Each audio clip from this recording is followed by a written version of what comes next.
Okay, so let's dive into this first bite-sized comms course, which is on strategic communications.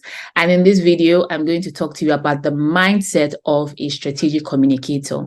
See, the place we want to be as communications and PR professionals is that we become trusted advisors to our CEOs, our senior leaders, our clients. And we can only do that when they can see the value that we are bringing to the table. We should move from that place where,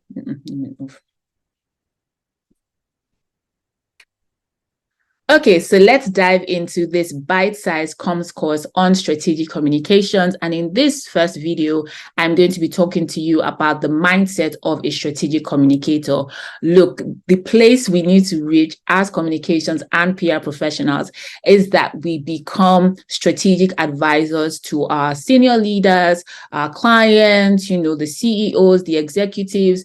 They need to see us as trusted advisors. What that means is that we need to shift from being the ones they come to at the last minute. So they've done all the plans, they've done all the strategies, and they say, hey guys, in comms, here you go. And we need to move from that to becoming so critical to the decision-making process that they invite you to the table, that they're like, look, our comms team needs to be at the table. Our comms manager needs to be here. And we can only achieve that when we are strategic, when we are thinking about the organization as a whole, when we're doing things that goes beyond the tactics, but we are strategically aligned so that we are able to communicate our impact. And I'm going to talk you through a few things that you need to start doing to position yourself in that direction.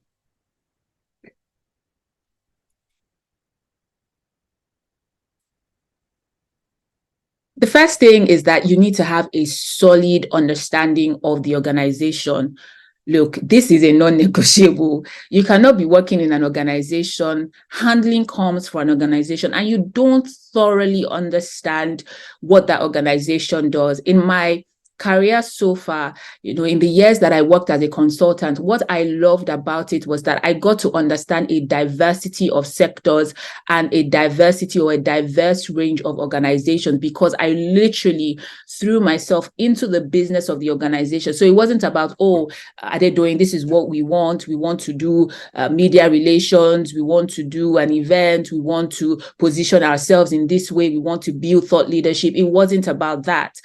I would go into that brief or with that client and I will study the client. I will study their industry, whether it was real estate, whether it was oil and gas, whether it was in the financial industry. I would look at the landscape, the competitive landscape, and see what can this organization also be doing apart from what they have consulted me for. So what then happened was, beyond the brief that I was given, it just had this propensity of going wider, because I'll be like, that you can be exploring this, because by the time I do the analysis, I will see things that the organization was not taking advantage of. And I would say, this will be good for your business. This will be good because you want to achieve this. And this applies to corporate and development organizations. So you need to know what the organization is all about. Take the time out to understand not just the organization, but the industry, their peculiarities. For example, I remember I had a client that worked in the legal sector.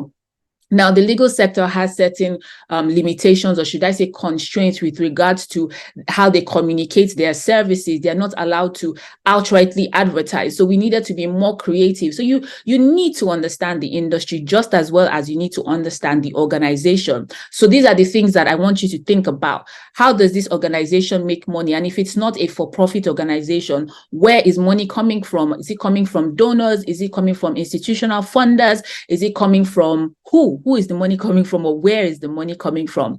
Where does this organization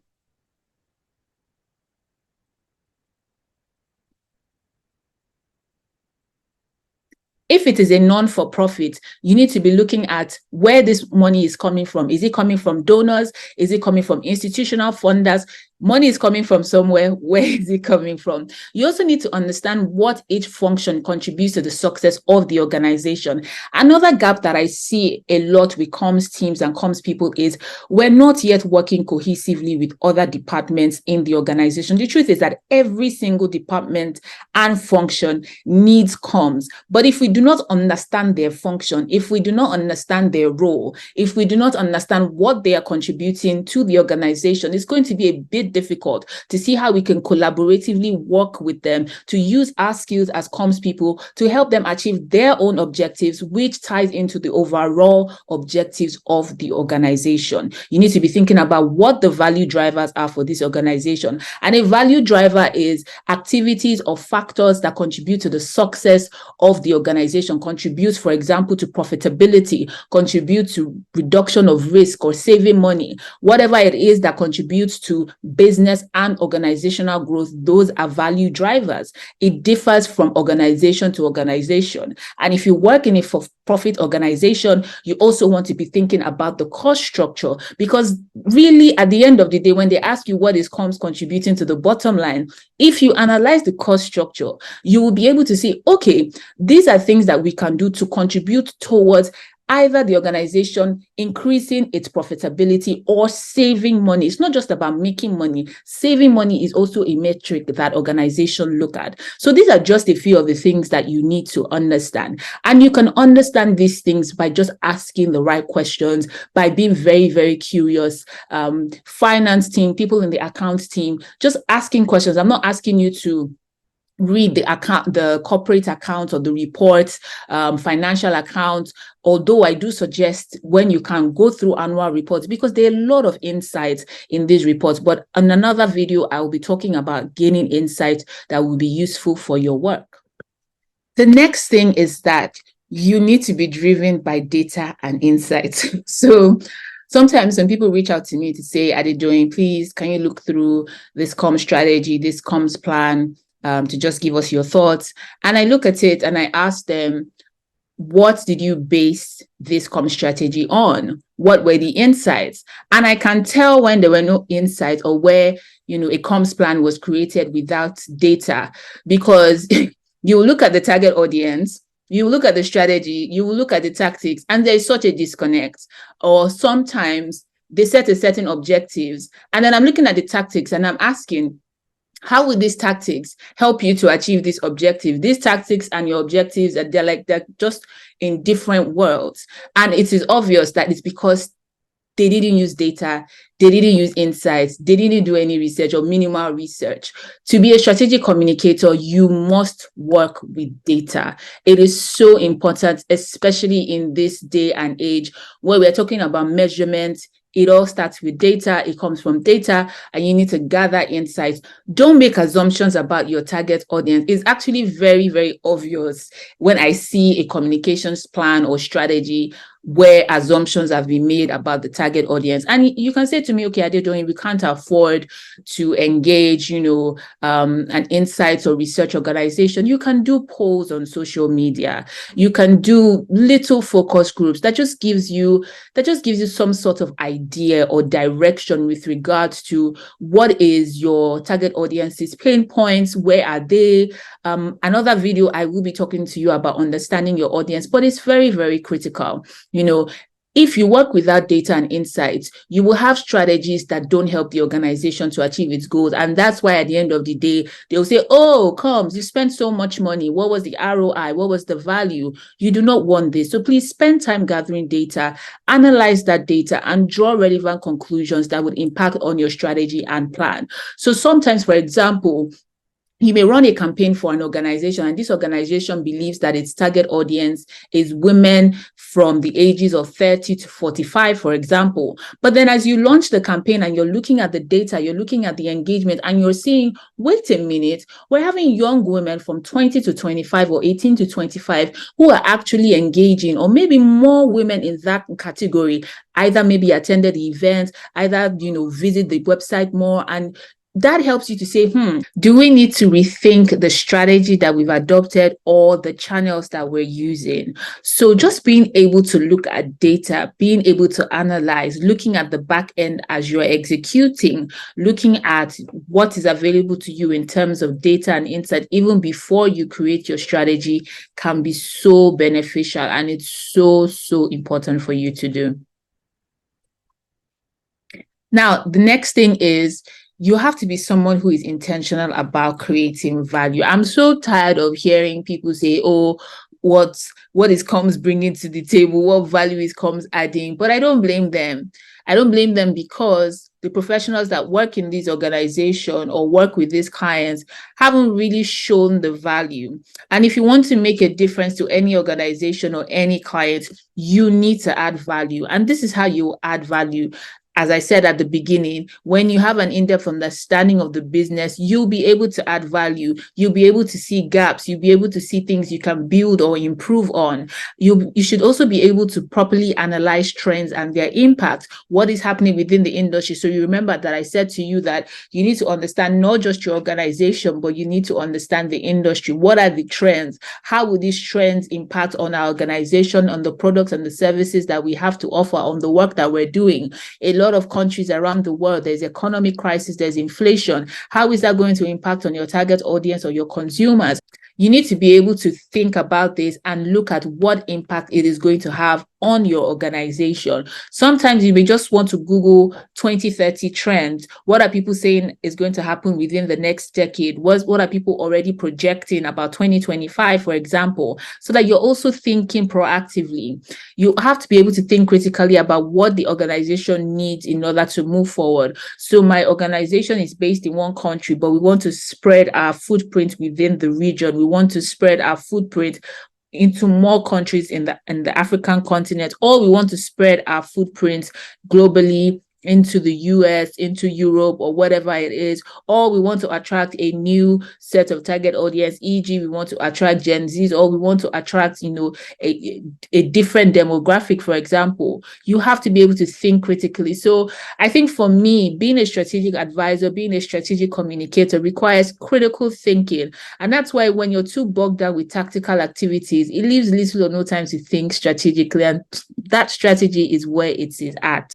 And then finally, you should be able to spot areas where communications can be leveraged to make a difference within the organization. Sometimes where communications can be leveraged might require you to collaborate with someone else or another department to be able to achieve something, to co-create something. So you must look at it holistically. You must look at it in a robust manner and say, how can I add value to this organization? How can I make a difference with regards to what this organization wants to achieve? And then you're also able to preempt things as they come along, which is what I will talk about next. You will become a proactive problem solver. I think I was doing a session and someone says, oh, let's stop describing comms people as being proactive. The truth is that if you're not proactive, how would you add value? If you're not thinking ahead, how would you be able to say, oh, this is a direction in which the organization should go? How would you be able to take a trend and say, because XYZ is likely to happen, this is what I recommend for the organization to do in order to position itself for this trend that is coming or this trend that is emerging? It requires you to be proactive. It requires you to be a problem solver. If you're not able to solve problems within the organization, then when they're doing layoffs, when they need to downsize, comms, PR will definitely be the first people to go. But when they see that you are valuable to the critical function within their organization, they'll think twice about letting you go. So you shouldn't wait for the CEO to tell you that there's a problem. You should be able to foresee. You should already, even if you don't, so somebody can say to me now, well, I don't have access to these meetings at the moment, I don't hear what they're saying at these meetings. I'm a firm believer that even if you don't have access, who are the people in that meeting? Find the people and ask them questions. Your curiosity, you being able to ask them questions. See, when they see that this person is always asking questions, relevant questions, important questions, they will make sure that you are in the room in the next meeting. It has happened to me so many times. So they've had this executive meeting, leadership meeting. Go and ask about the outcomes. Go and ask what was discussed. discuss. You bring your own critical thinking, your own proactivity into it, and watch how a difference will be made in terms of them including you in the next meeting. So you want to be able to foresee problems, flag the problems, and then give counsel to senior leaders on what to do. Remember, the whole goal of this is to position you as a strategic advisor within your organization. And then when problems do show up, because problems will show up, you must be, relied on for your counsel. They must be able to say to you, call you into the room and say, what do you think we should do? And then value your advice. But it really starts with all the things we've talked about so far. You understanding the organization, you understanding the value drivers, you working with data and insights, you being able to just know how to create value, not just for your comms team, but even for the organization as a whole. And then, perhaps my favorite, you must be able to deliver and communicate measurable results. This is what it is. You can do a nice campaign that doubled social media following, that got people talking online, that got people attending the event. But if this does not translate to what the board understands, if this does not translate to what your CEO understands, it's going to feel like you're speaking Greek when all they understand is English. So this is where you will really be able to demonstrate value, is in the kind of results that you deliver. Now, it's not that we don't deliver results. The unfortunate thing is that we do not track. Sometimes the metrics that you need sit with other departments, e.g. sales, e.g. the people that are doing onboarding. But because we don't collaborate with them to get the data that we need, we cannot specifically say this is what comes as contributed to this particular thing. And that should really, really change. I hope that by the end of this, watching this bite-sized comms course, you'll be able to start thinking about the data, the metrics that you need to measure, and how you can collate it so that you are reporting results that are measurable, you're reporting results that have an impact to what your organization wants to achieve. And like I wrote here, it has to be communicated in a way that will be meaningful to your CEO and the senior leaders. You need to speak their language. If you're in a corporate organization, you need to be thinking about numbers. How can this translate into numbers? And it's possible, in the measurement, there's a video on measurement. I will talk more about this. And you need to think about going beyond saying, okay, we had social media growth, we had an increase in brand awareness, but you have to communicate it in the context of the organization's goals. I know sometimes we say, oh, social media following, all of these things are vanity metrics, but they are also equally important. I think the issue is in the context of how we communicate it. So an organization that wants to increase profitability, you telling me that I have gained 10,000 followers, what does that do to my goal of increasing profitability? So you must be able to articulate what the linkages are from the metrics that you are measuring. So this is where it becomes important to look at your outcomes and to look at the impact of the work that you are doing or the work that you have done. So I'd like to end this video with this very lovely quote from Daniel Montlo. And he says, communication professionals have a choice. On the one hand, we can lead a conversation with data and insights about business and help shape decision-making that may define business for years to come and communicate that effectively. What I love about this is we're leading the conversation. We are not at the background. We're not the lastminute.com people to be brought on board. And you're leading this conversation with data and insight. If you understand how the different functions within an organization operates, you realize that they operate with data. Sales is showing data, showing, marketing is also operating with data. They're operating with insights. Why is comms not operating with data and insights? And then you're helping to shape decision making. You're not an order taker. You should be able to shape decision making within your organization, and you can begin to posture yourself for this at any level. So don't just say, I just started in this organization. There's a way you can begin to posture for this, so that in the long run, they're bringing you on board. See, when an organization sees value and sees something important to its growth, its health, its development, they waste no time in bringing you on board. And so you're looking at decision making that helps to define the business for years to come. So you remember me talking about being proactive, that's where it's at. And then you communicate that effectively. So you don't feel like, you're doing all this great work, you're not communicating, you're not reporting to the board, nobody knows what you're doing. That's not good. But then it says, on the other hand, We can take direction, focus on delivering great tactical communication based on how the business guides the organization, which is what a lot of us we currently do. Oh, we need a press conference. We're about to launch this product. And so we go into the tactics, we deliver on that, but we forget the strategy. We forget, being able to shape the decision, being at the forefront. And he says, ultimately, strategic advisors lead. Look, we are leaders. Our function is so important to the lifespan of any organization or any business. They provide strategic intelligence to businesses and package data-driven insights to shape decisions and operational outcomes. Again, this is why you really need to understand that business. You really need to understand how it works, how the different functions and departments operate, and where comms can be leveraged strategically. Strategic advisors set agendas. They don't just tell us what to do. We're coming and saying, look, dear organization, dear CEO, this is the direction we should be going. This is what we should be doing. And to be known as strategic advisors, communicators must assume this role. And I hope that as you go through the remaining videos in this bite-sized comms course, you begin to think in this way, begin to think like a strategic advisor. You can begin to posture yourself as that, so that, by the time you start doing that, they will recognize your value. It will change the quality and the delivery of the kind of work that you are doing. You are great at what you do. It just needs to become very, very obvious that the value that you're adding aligns with your organization's goals and objectives, whether you work with a corporate organization or you work for a non-profit or social impact organization. So thank you very much for watching. Please watch out for the next video on the foundation of your communication strategy.